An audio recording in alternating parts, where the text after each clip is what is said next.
In the vast darkness between stars, where ancient civilizations once thrived and powerful empires ruled entire galaxies, there exists a silence so complete that even the oldest races whisper about it in fear.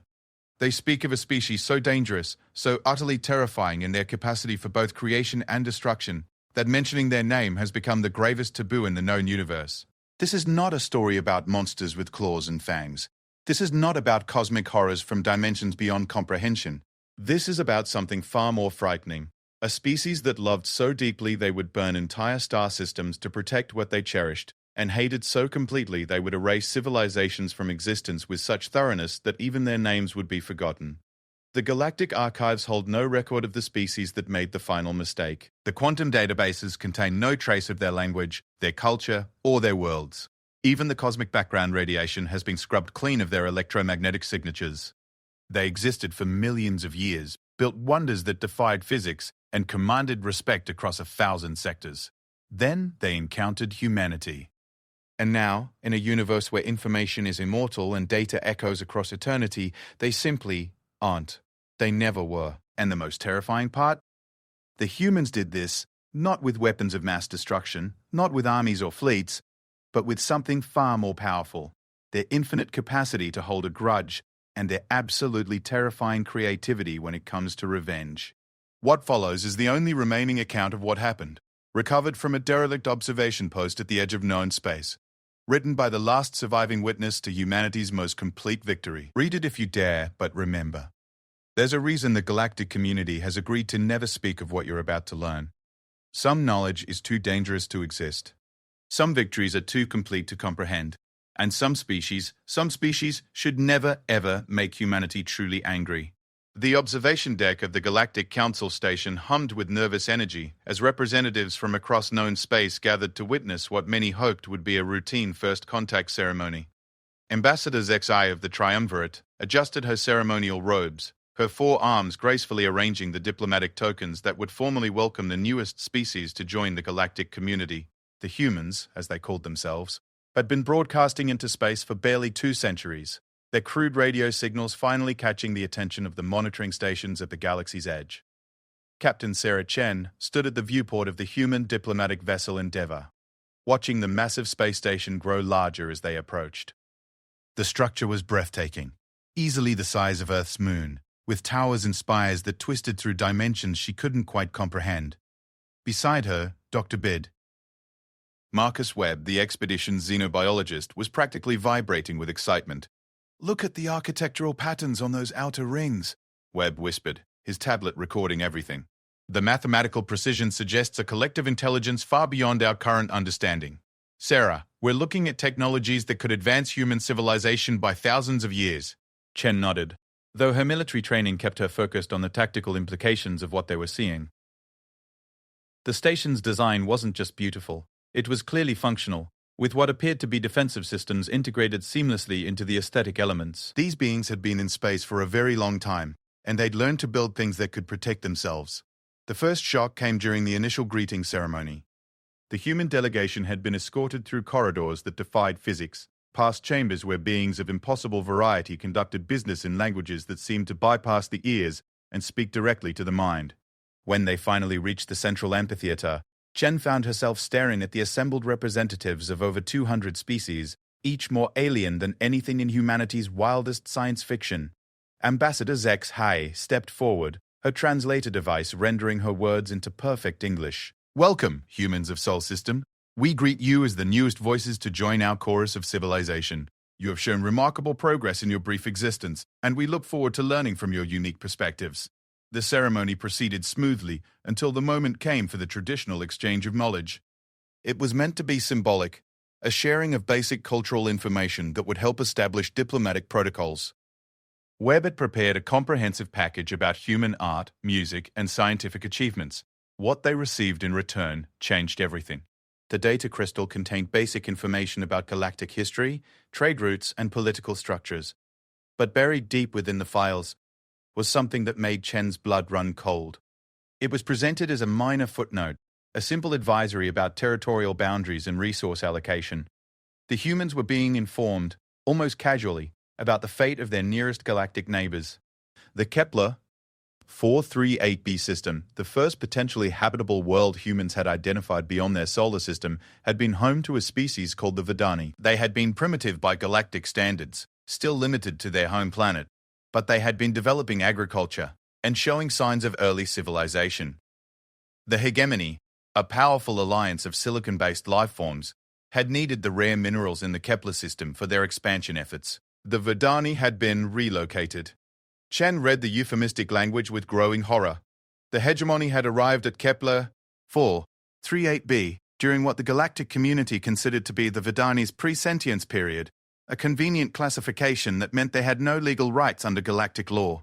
The Vidani had been moved to a more suitable environment, while their world was strip-mined for resources. The new environment had been a frozen moon in a distant system where the entire species had died out within 2 generations.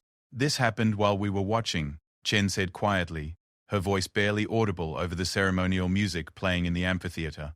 We had telescopes pointed at that system. We were planning to send probes there, and these aliens just murdered an entire species for some minerals. Dr. Boyer. Webb leaned closer, reading over her shoulder. His face had gone pale. Look at the date stamp on this file. This happened less than 50 years ago. Sarah, they're not telling us this is a historical curiosity. They're establishing precedent. The full implications hit them both at the same time. Earth was still considered pre-sentient by galactic standards.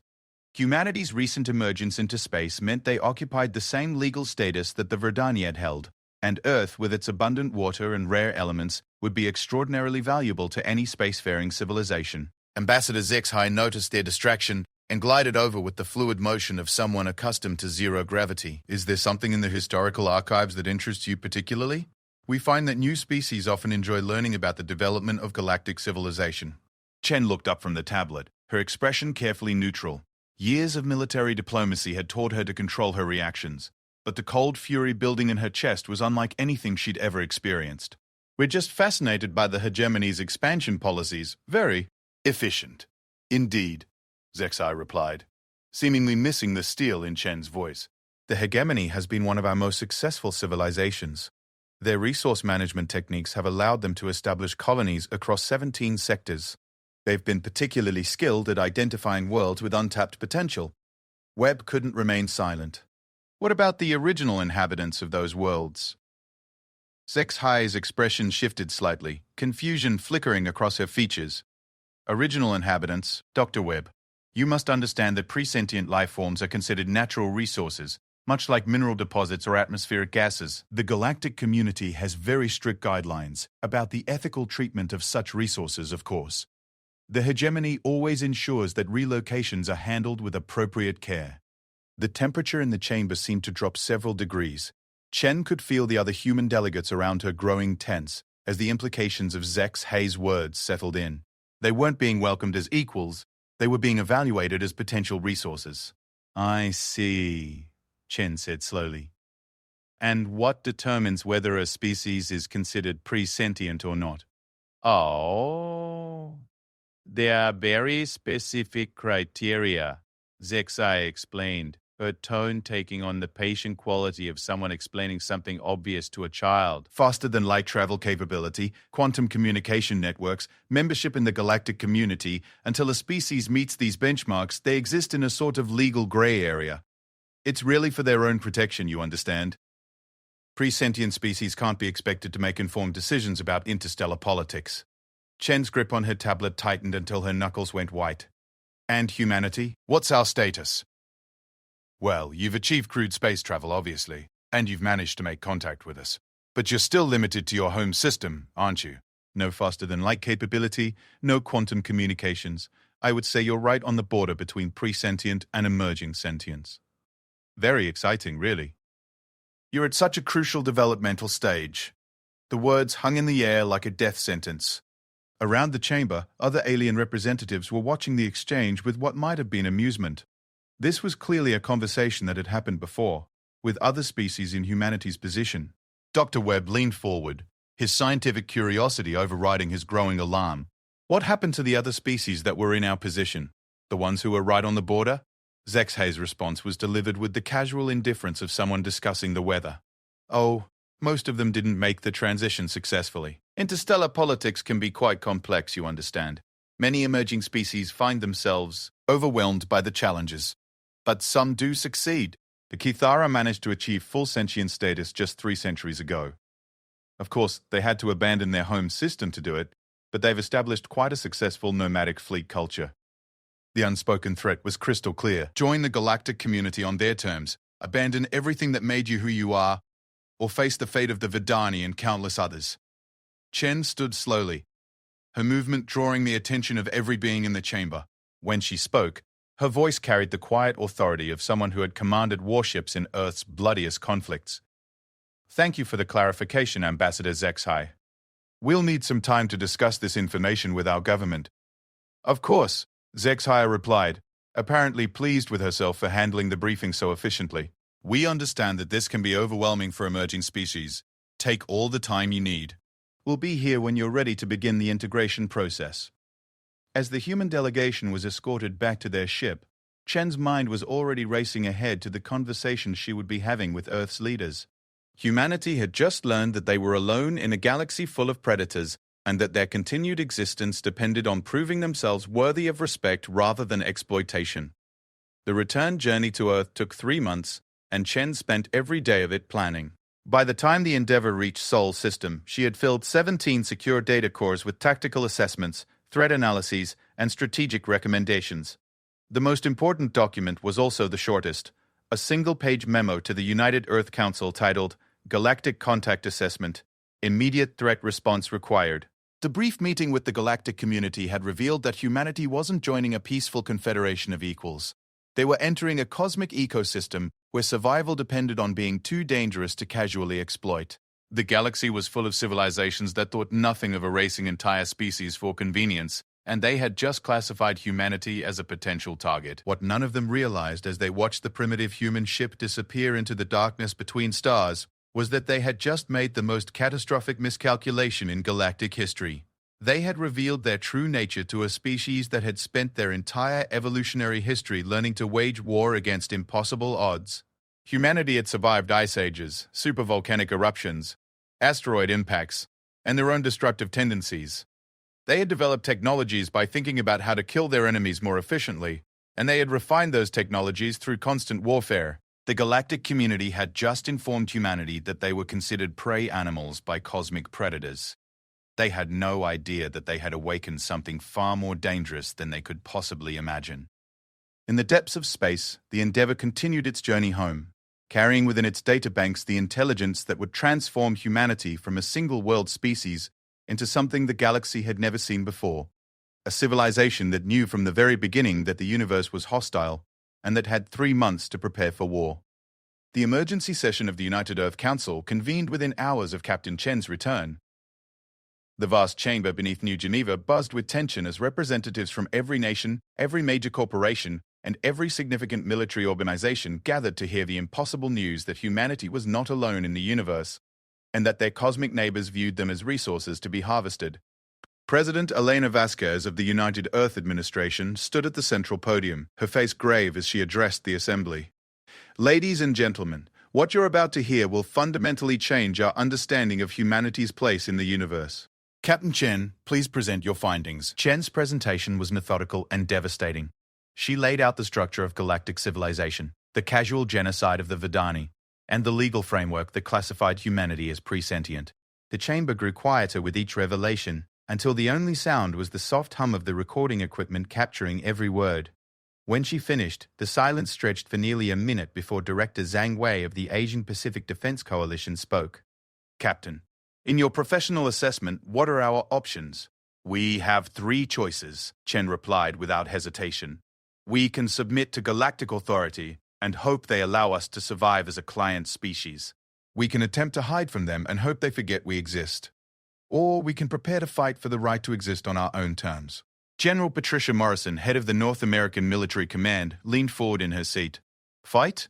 Captain, you just described civilizations that can casually relocate entire species across interstellar distances. What exactly would we be fighting with? Chen activated a holographic display showing the technical specifications they had observed. The galactic community's greatest strength is also their greatest weakness. They've been dealing with pre-sentient species for so long that they've become complacent. They expect compliance or primitive resistance. They don't expect a species that can innovate under pressure. Dr. Webb, who had accompanied Chen to the briefing, stood to address the assembly. What the captain isn't saying is that we might have advantages they don't expect. Human creativity, our capacity for rapid technological development under stress, our ability to think in ways that other species apparently don't.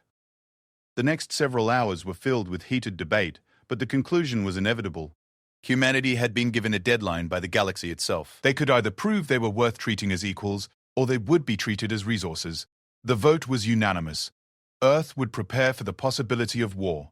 What followed was the most concentrated technological development effort in human history.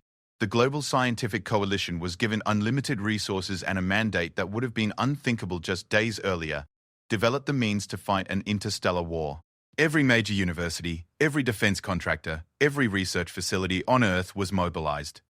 Dr. Yuki Tanaka, formerly a theoretical physicist working on quantum field theory, found herself leading a team tasked with reverse engineering faster-than-light travel from the limited observations they had made of alien technology. Working in a hastily constructed facility in the Australian outback, her team began with the assumption that if other species could master FTL, then so could humans. The problem, she explained to her assembled researchers, is that we're trying to engineer solutions without understanding the underlying physics. It's like trying to build a computer when you've only seen someone typing on a keyboard. Her breakthrough came from an unexpected source. Dr. Sarah Kim, a marine biologist who had been studying bioluminescent communication in deep-sea creatures. Kim realized that the quantum communication systems they had observed in the Galactic Station operated on principles similar to quantum entanglement, but with a biological component that allowed for instantaneous information transfer across vast distances. Nature solved this problem millions of years ago, Kim told the assembled team during a late-night breakthrough session. We just haven't been looking in the right places. Meanwhile, in facilities scattered across every continent, other teams were working on what military planners had designated as humanity's asymmetric warfare advantages. If they couldn't match alien technology directly, they would develop capabilities that the galaxy had never seen before. Colonel James Harrison, a specialist in unconventional warfare, was leading a project that would have sounded like science fiction just months earlier. His team was developing what they called cognitive warfare systems, technologies designed to target the psychological weaknesses of alien species. If humans were going to fight beings with superior technology, they needed to attack on levels that technology couldn't defend against. Every species we observed had different sensory systems, different communication methods, different ways of processing information. Harrison explained to his team of psychologists, neuroscientists, and computer specialists. That means they all have different psychological pressure points. We need to learn how to break their minds before they can break our bodies. The work was being conducted in absolute secrecy, but rumors were impossible to contain. Across Earth, people began to notice the changes. Military recruitment skyrocketed as young people volunteered for programs they couldn't be told about. Industrial production shifted toward materials that seemed to have no civilian purpose. Universities cancelled public research projects to focus on classified work. The most visible change was in space. Within 6 months of Chen's return, Earth's orbital infrastructure had expanded dramatically. Massive construction platforms appeared at the Lagrange points, building vessels that looked unlike anything in human history. These weren't exploration ships or cargo haulers. They were clearly designed for combat, with angular armor plating and weapon systems that pushed the boundaries of human engineering. Admiral Rebecca Santos, newly appointed head of the Solar Defense Force, watched the construction from the observation deck of the Orbital Command Station. The sight should have been encouraging, but she knew how much they were still gambling on untested technologies and untried strategies. Status report, she requested from her aide, Lieutenant Commander Price. 72 vessels completed, with another 147 in various stages of construction, Price replied, consulting his tablet. The Prometheus-class heavy cruisers are exceeding performance projections, and the first of the experimental ships should be ready for testing within the month. Santos nodded, but her expression remained troubled. Any word from Dr. Tanaka's team? They achieved their first successful FTL transition yesterday, Price said, unable to keep the excitement out of his voice. Short range, only to the edge of the system and back, but it worked. We're no longer limited to sublight speeds. The breakthrough had come after months of combining human intuition with stolen alien technology. Dr. Tanaka's team had realized that faster-than-light travel wasn't just about manipulating space-time. It was about convincing the universe to temporarily forget that certain distances existed. It was a concept that required a fundamentally different way of thinking about physics, one that human minds seemed uniquely capable of grasping. But the real game-changer was happening in the deepest levels of the Earth's crust, where Project Looking Glass was developing humanity's most audacious weapon. If they were going to face species that could casually erase civilizations, they needed the capability to respond in kind. Dr. Michael Torres, a former CERN physicist who had been working on theoretical models of universal constants, was leading a team that had discovered something terrifying. The fundamental forces that held reality together could be adjusted. Not easily, and not without enormous risks, but the possibility existed to literally rewrite the laws of physics in localized areas of space. What we're talking about, Torres explained to the small group of officials who had clearance for his project, is weaponizing the universe itself. If we can alter the value of fundamental constants like the fine structure constant or the cosmological constant in specific regions, we can make matter behave in ways that violate causality. General Morrison, who had been read into the project despite her reservations, asked the question everyone was thinking. Doctor, what you're describing sounds like the kind of weapon that could destroy the galaxy. Are we really considering this? Torres met her gaze steadily. General, they casually murder entire species for resources. If we're going to have any hope of survival, we need weapons that are so terrifying that they'll never risk using them against us. This is our insurance policy against genocide. The work continued in secret, but signs of the massive effort were becoming impossible to hide. Observatories around the world reported increased activity in the outer solar system, where automated mining platforms were stripping asteroids of rare elements. Energy consumption on Earth spiked as industrial facilities worked around the clock. The global economy restructured itself around the demands of humanity's survival. Most importantly, the people of Earth began to change. When word of the galactic threat finally reached the public, the response wasn't panic or despair, it was fury. Humanity had spent centuries dreaming of contact with alien civilizations, imagining peaceful exchanges of knowledge and culture. The reality was predators who viewed them as talking animals.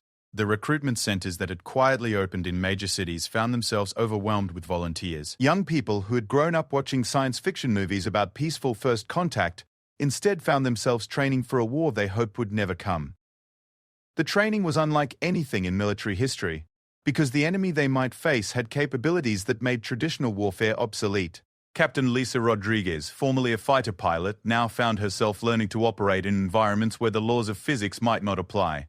The squadron was training with experimental aircraft that could temporarily exist in multiple dimensions simultaneously, a technology developed by combining alien observations with theoretical physics that pushed the boundaries of human understanding. The thing you have to understand, she told her pilots during a briefing, is that everything we thought we knew about combat has changed.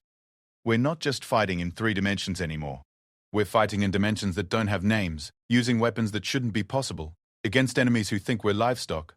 The psychological preparation was as important as the technological development. Humanity was facing the possibility that they might have to commit genocide in order to avoid extinction. It was a burden that required careful preparation because the alternative was accepting that their species would be casually exterminated by creatures who saw them as convenient resources. Dr. Elizabeth Warren, a philosopher and ethicist who had been brought in to help prepare humanity for the moral complexities of interstellar warfare, addressed groups of military leaders and scientists with uncomfortable truths. We're being forced to become something we never wanted to be. The galaxy has informed us that civilization is built on the systematic exploitation of weaker species. Our choice is to become predators ourselves or to be consumed by them. As Earth's second year of preparation began, reports arrived from the deep space monitoring stations that changed everything. The alien species that had classified humanity as pre-sentient were sending ships to Sol System. Not the diplomatic vessels that had carried Ambassador Zexay, but something else entirely. The signatures matched what their intelligence services had identified as hegemony resource extraction fleets. Admiral Santos called an emergency briefing as the data came in. Ladies and gentlemen, we have confirmation of 17 large vessels approaching from the direction of the galactic core. Estimated arrival in 14 months. Configuration suggests this is not a diplomatic mission. The room fell silent as the implications sank in. Humanity's time for preparation was almost over. The galaxy was coming to collect its newest resources, and they had no idea that those resources had spent the last year learning how to fight back. In the depths of space, the hegemony fleet continued its approach to the Sol System. confident that they were about to acquire a valuable new world. They had done this hundreds of times before with primitive species. It was routine, efficient, and profitable. What they didn't know was that humanity had used their time to become something the galaxy had never seen before, a species that had prepared for interstellar war from the very beginning of their space age. They were about to encounter not helpless primitives, but the most dangerous predators in the universe, disguised as prey. The hegemony fleet dropped out of faster-than-light travel at the edge of the Sol system with the confident precision of a species that had performed this operation countless times before. 17 massive vessels, each the size of a small moon, hung in the darkness beyond Pluto's orbit like metallic predators surveying their hunting ground. Aboard the flagship Eternal Dominance, Fleet Commander Vexthon reviewed the tactical display with satisfaction. The primitive humans had made no effort to hide their activities. The inner system blazed with the electromagnetic signatures of an industrial civilization that had no concept of military concealment. It would be a routine extraction operation.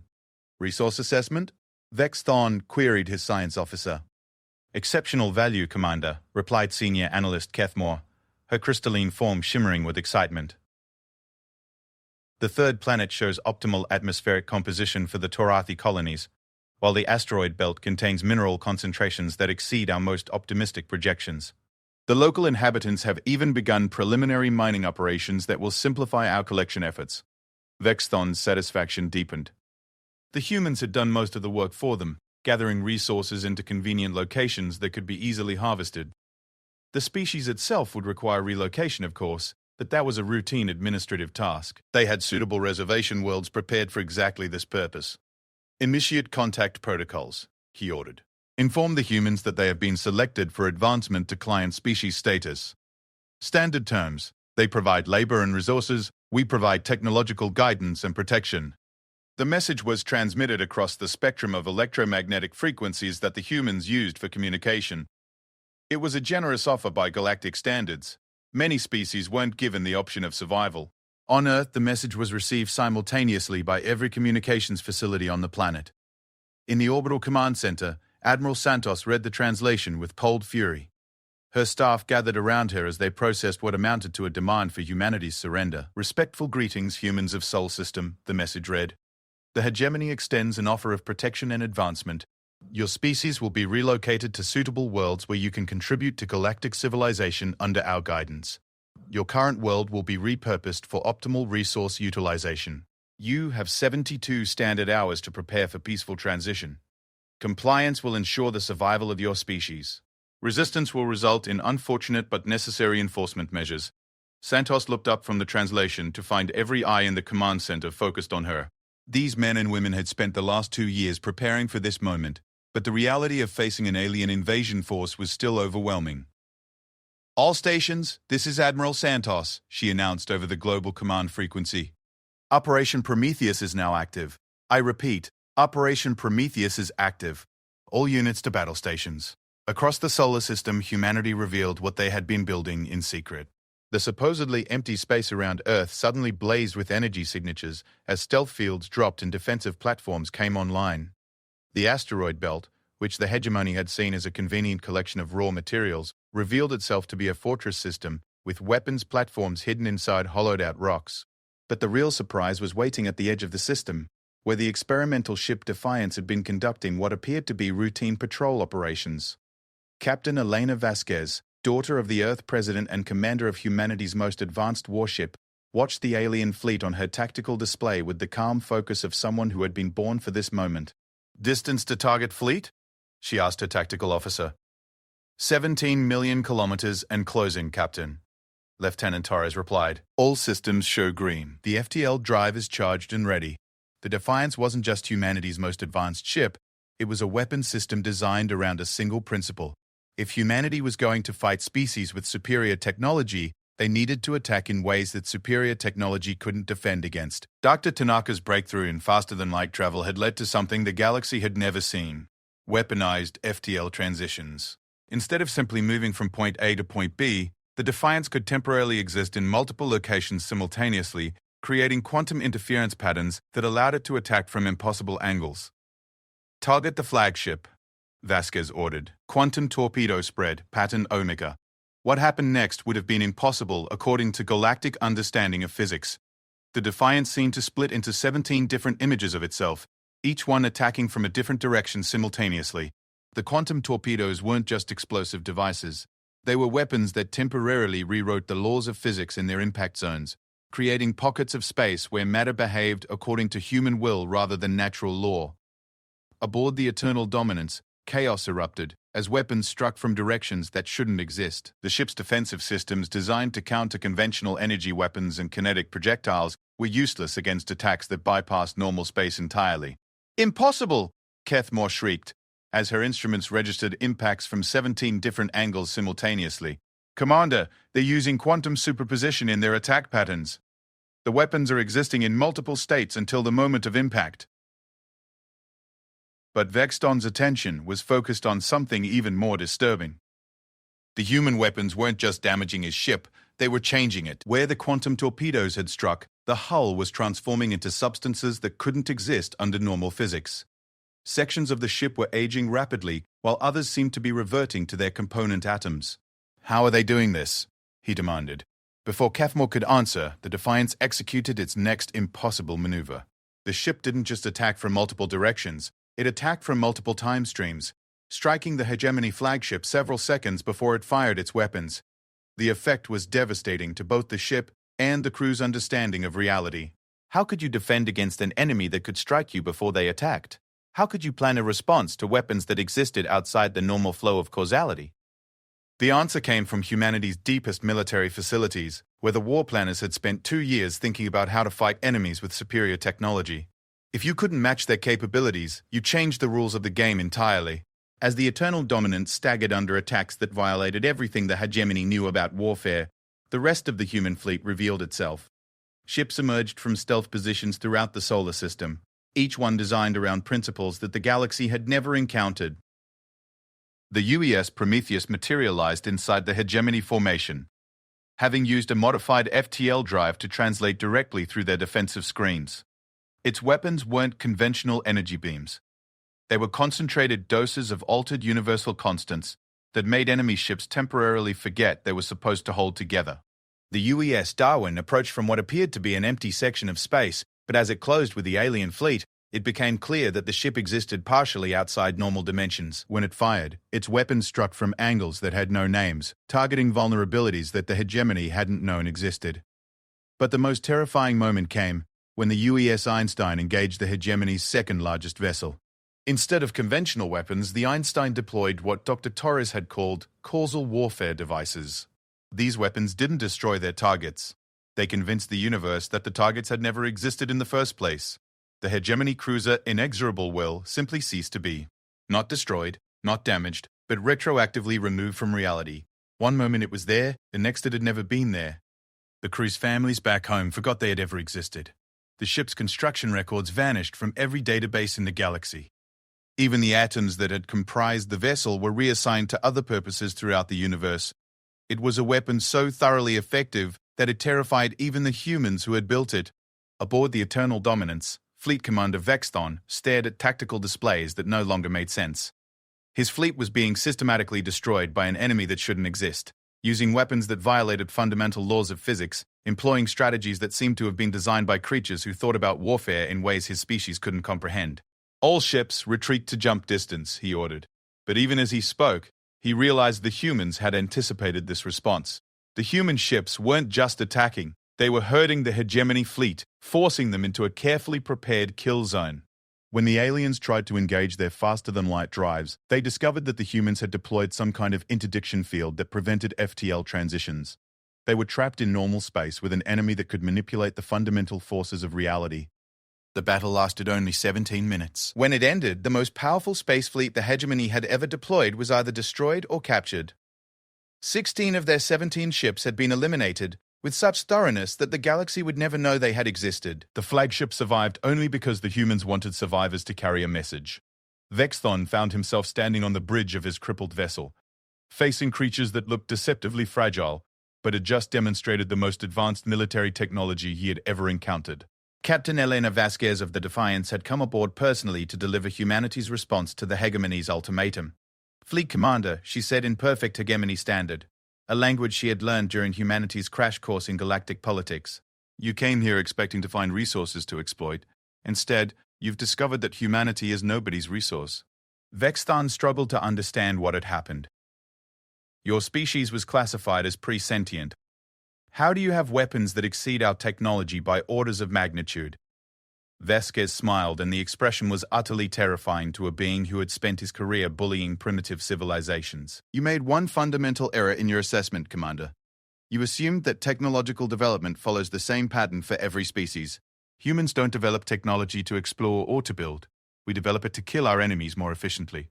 You gave us 2 years to prepare for war against an enemy with superior technology. We spent that time learning how to cheat.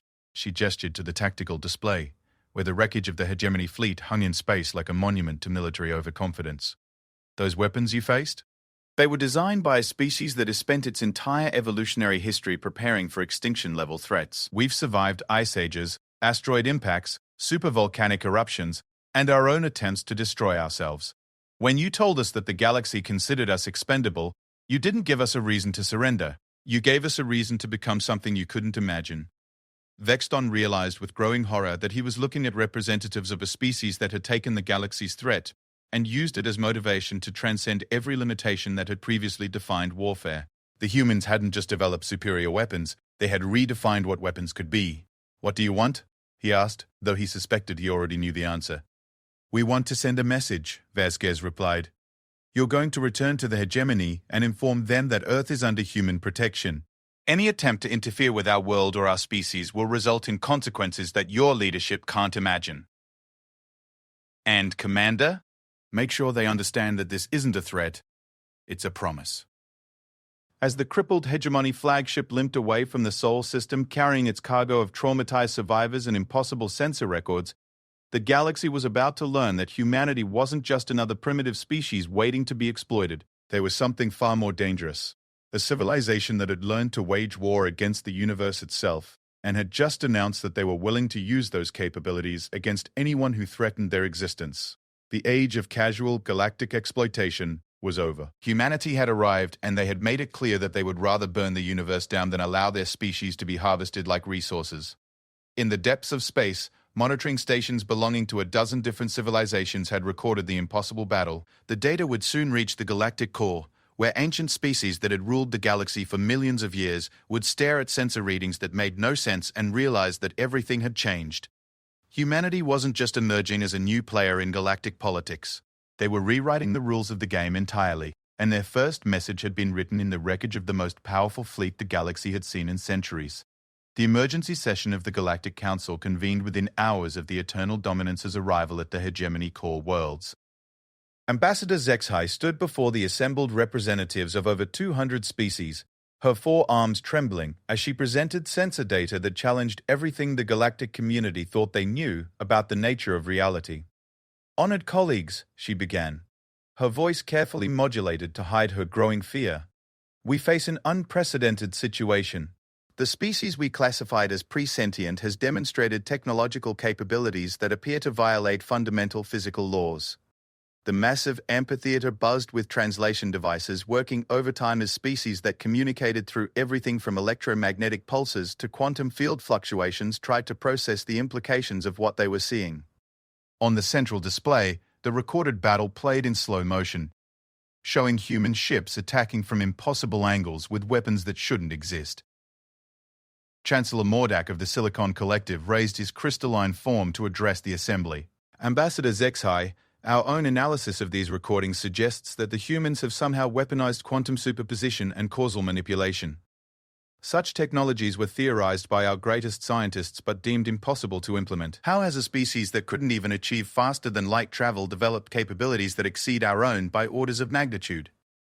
The question hung in the air like an accusation. The galactic community had built their civilization on the assumption that technological development followed predictable patterns. Advanced spaceflight led to energy manipulation, which led to matter transformation, which eventually led to dimensional manipulation. The progression was supposed to take millions of years and required the accumulated knowledge of multiple species working together. Humanity had apparently skipped several million years of development and achieved capabilities that the galaxy's most advanced civilizations considered purely theoretical. High Counselor Vexnara of the Transcendent Assembly, one of the oldest beings in known space, spoke with the authority of someone who had witnessed the rise and fall of countless civilizations. The implications of this data extend far beyond a single failed resource extraction operation. If the humans possess the ability to manipulate fundamental physical constants, they represent a threat to the stability of galactic civilization itself. Fleet Commander Vexton, who had been granted the unprecedented honor of addressing the full council as a direct witness to the impossible battle, stood to present his testimony. The veteran military officer, who had overseen hundreds of successful pacification operations, looked like someone who had seen the universe turn inside out. "Honored Council," he began. "I have spent 3 centuries serving the hegemony's expansion efforts. I have witnessed the military capabilities of species across 17 sectors. What I encountered at Sol's system was not an advanced military technology. It was a fundamental redefinition of what military technology can be." He activated his personal display, showing tactical recordings that made even the Council's most experienced military advisors uncomfortable. "The humans didn't simply outfight us. They fought us using versions of physics that don't exist. Their ships existed in multiple locations simultaneously. Their weapons struck from time streams that hadn't happened yet. They deployed devices that convinced the universe to forget that our vessels had ever been built." A ripple of unease spread through the assembly. The casual mention of causal warfare had that effect on species that had spent millions of years learning to respect the fundamental structure of reality. What Vexton was describing wasn't just advanced technology, it was cosmic blasphemy. "Impossible," declared Scientist Prime Kethril of the Technocracy. "Causal manipulation requires energy inputs that would consume entire star systems. No single species could develop such capabilities without the galaxy noticing the massive industrial infrastructure required." Vexthon's response carried the weight of someone who had witnessed the impossible firsthand. "Scientist Prime, the humans didn't develop these weapons using conventional industrial processes. Our intelligence analysis suggests they achieved their technological breakthroughs through what can only be described as inspired improvisation. They approached problems that had stymied our greatest minds for millennia and solved them by thinking about physics in ways we never considered." The debate that followed would last for 17 hours and fundamentally reshape galactic politics. Species that had maintained careful alliances for millions of years found themselves forced to confront the possibility that all their military planning had become obsolete overnight. The hegemony, which had built its power base on superior military technology, faced the humiliating reality that a primitive species had not only defeated their most powerful fleet, but had done so with such ease that it suggested humanity hadn't even been trying very hard. The Silicon Collective, whose technological supremacy had been unquestioned for eons, discovered that their understanding of physics was apparently incomplete. The Transcendent Assembly, which prided itself on cosmic wisdom accumulated over geological timescales, found themselves confronted with beings who had achieved transcendence through pure necessity. But the most unsettling aspect of the human threat wasn't their military capabilities, it was their complete rejection of the galactic order. Every other species that had achieved spacefaring status had eventually been integrated into the existing power structure.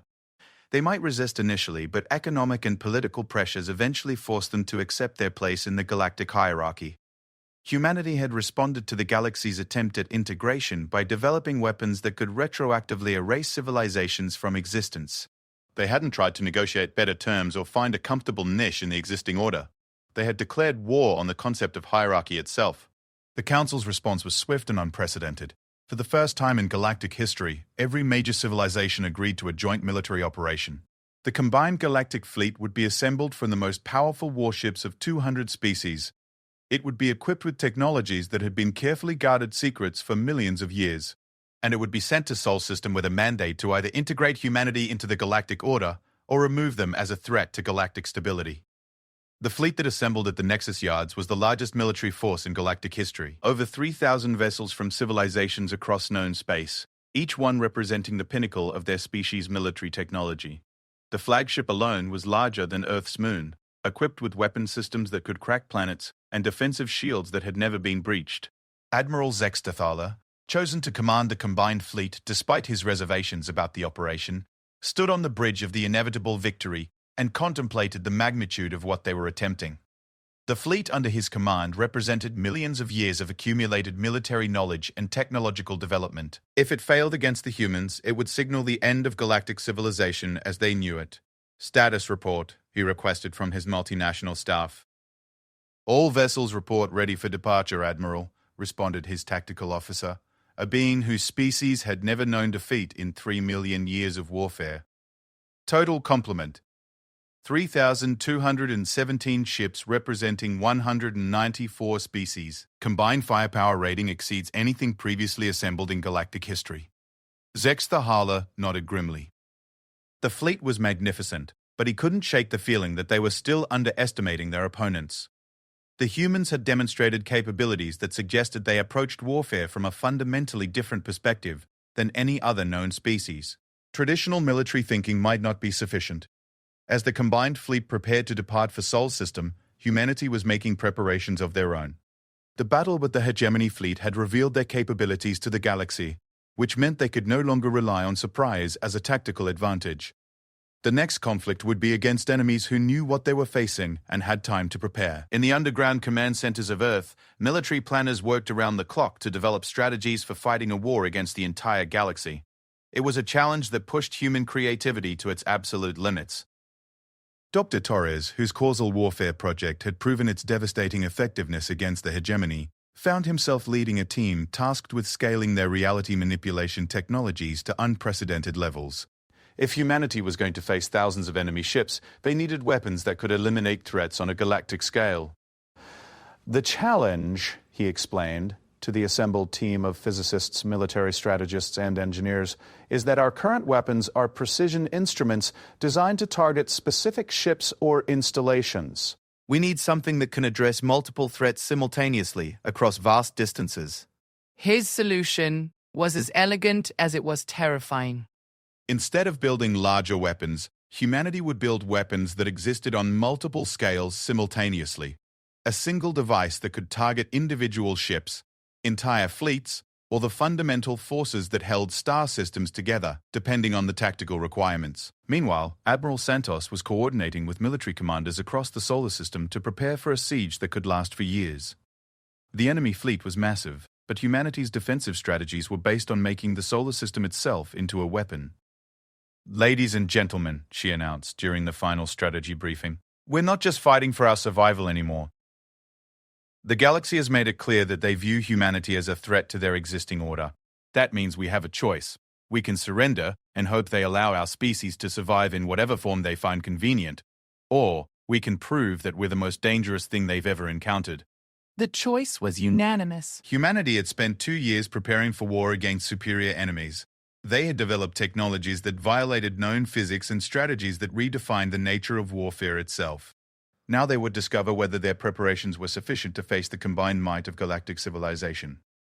As both fleets prepared for the coming battle, monitoring stations throughout the galaxy detected unprecedented energy signatures from both the approaching combined fleet and the Sol system. Ancient artificial intelligences that had observed galactic politics for millions of years began updating their probability calculations for the continuation of current civilization patterns. The results were troubling. For the first time in galactic history, the likelihood of fundamental changes to the existing order exceeded statistical noise levels. Something was coming that would either integrate humanity into galactic civilization or transform galactic civilization into something entirely new. In the depths of space between stars, automated probe networks belonging to species so old they had transcended physical existence watched the preparations with interest.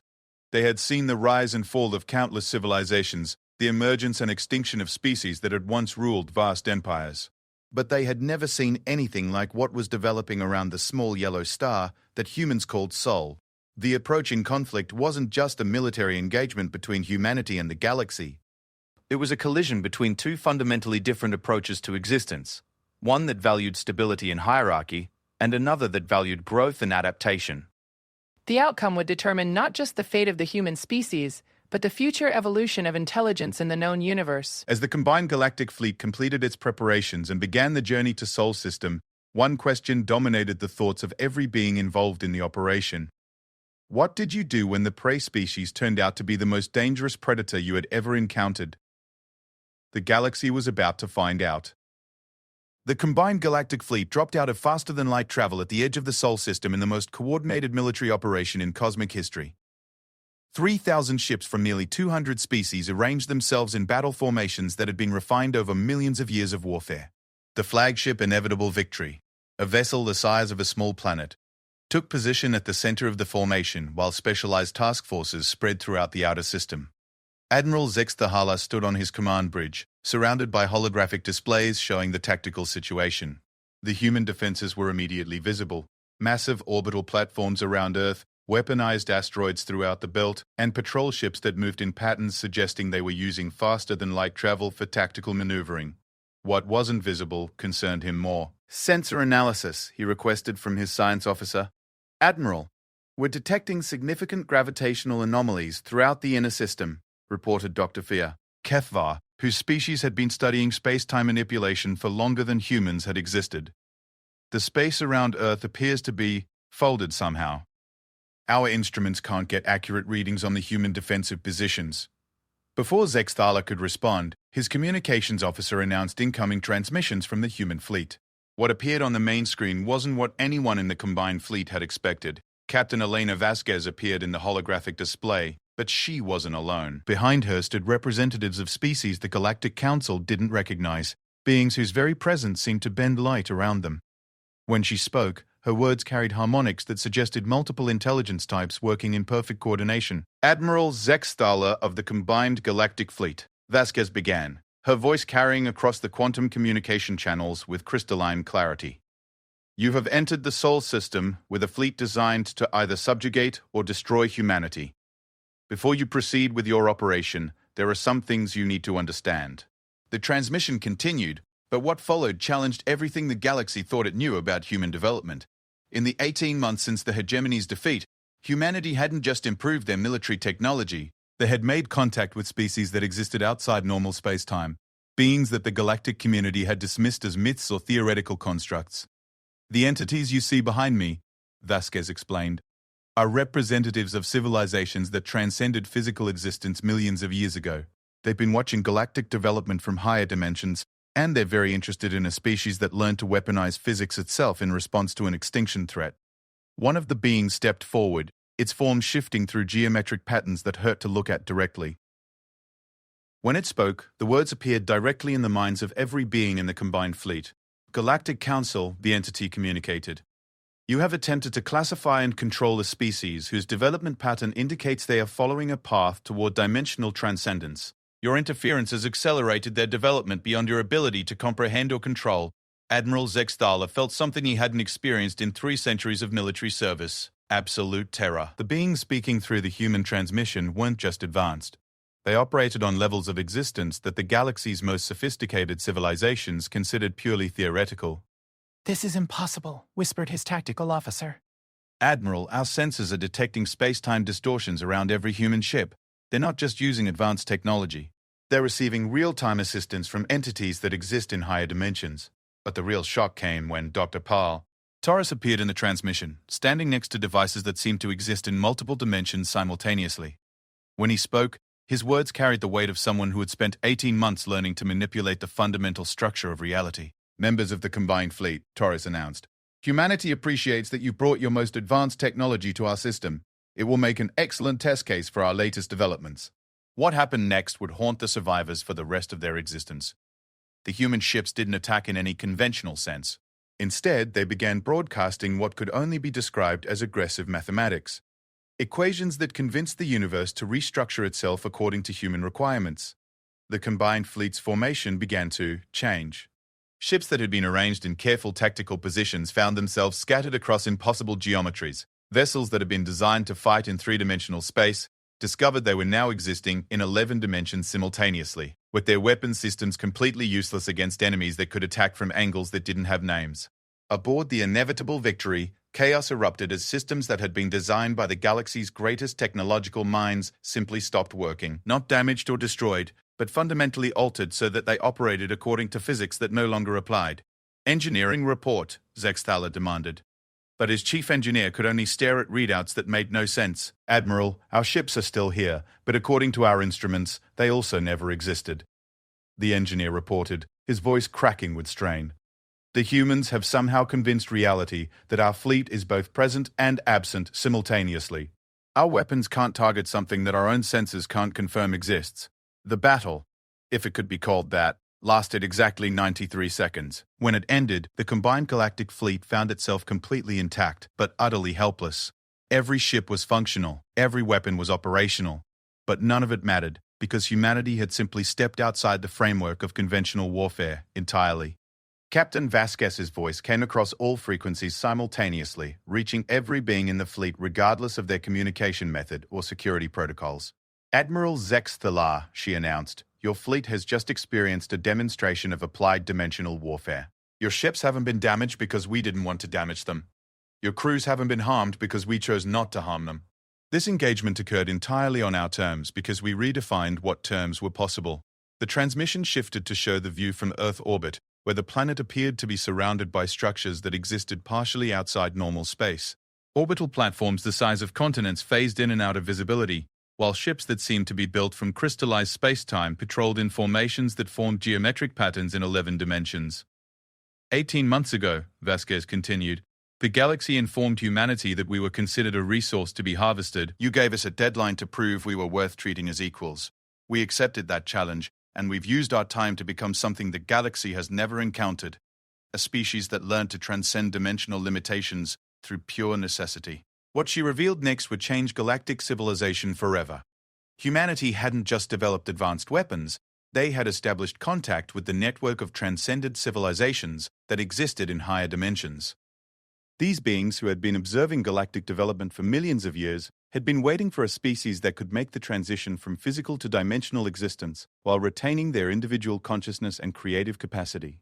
The entities you call myths and legends, Vasquez explained, are very real, and they've been very interested in a species that responded to an extinction threat by learning to rewrite physics. They've offered humanity a choice. We can ascend to dimensional existence and join their community of transcended civilizations, or we can remain in normal space and serve as their representatives to younger species. The implications were staggering. Humanity wasn't just a threat to galactic civilization. They were the galaxy's potential replacement. The transcended beings had been waiting for a species that could bridge the gap between physical and dimensional existence, and humans had demonstrated exactly the kind of adaptive creativity they were looking for. Admiral Zexthala found his voice after several minutes of stunned silence. What do you want from us? Vasquez's response was delivered with the calm certainty of someone who held absolute power and knew exactly how to use it. We want the galaxy to understand that the age of casual exploitation is over. Humanity will be monitoring galactic affairs from now on, and any attempt to repeat the kind of systematic genocide you've practiced for millions of years will result in intervention. She gestured to something off-screen, and suddenly every ship in the combined fleet found themselves looking at displays showing real-time intelligence about their home systems.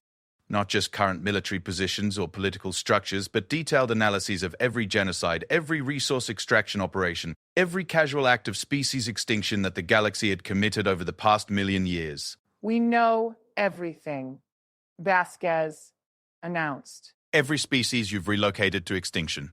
Every civilization you've classified as pre-sentient to justify their murder. Every world you've strip-mined after eliminating the original inhabitants. And we've decided that this pattern of behavior ends now. The demonstration that followed was as elegant as it was terrifying. Across the galaxy, automated monitoring systems began activating. Humanity had spent 18 months not just developing weapons, but deploying a surveillance network that existed partially outside normal space. Every major civilization, every military installation, every government facility in known space was now under observation by beings who could manipulate reality itself. This is our offer, Vasquez continued. The galaxy can continue to exist and develop, but the systematic exploitation of weaker species will cease.